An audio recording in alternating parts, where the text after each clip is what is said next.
ما تيجي معايا احكي لكم ايه اللي خلاني اسيب مراجعات ثانويه عامه شغاله في اسكندريه واخد بعضي واسافر على القاهره. فانا زي شوطه اليوم رقم 246 من حياه مصور في ثانويه عامه. الساعة 3 الفجر واحنا المفروض نتحرك دلوقتي ونسافر من اسكندرية للقاهرة. طلبت درايفر من عند بيتي عشان يوصلني للمكان اللي هنركب منه الاتوبيس اللي هنسافر بيه القاهره. اديني قاعد في مستني اياد.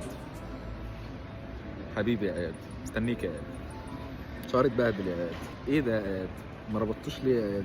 ما ربطتوش ليه؟ جبت التذكره اللي هنسافر بيها، بس الاول احب اعرفكم باياد صاحبي اللي هيقضي معايا اليومين اللي انا هقعدهم في القاهره عشان حاجه المهمه اللي انا مسافر من اسكندريه للقاهره علشان اتحركنا وما حسيتش بالطريق خالص. مش علشان نمت اكيد طول الطريق، لا ده انا ما نمتش، ده حتى بص باين على وشي اهو قله النوم. نزلنا ريست في نص الطريق، قعدت بقى نستجم انا واياد ونصور حبه فيديوهات، وبعد كده لقيت فجاه نفسي وصلت القاهره.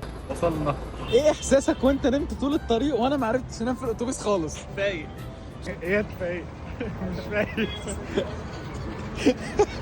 كنا مستعجلين جدا على ميعادنا ومتاخرين، فقلنا ناخد اوبر عشان يطلعنا على الفندق نغير بسرعه ونطلع على ميعادنا. بس تقريبا سواق الاوبر كان ليه راي اخر يعني. سواق سابنا نزل يمضي.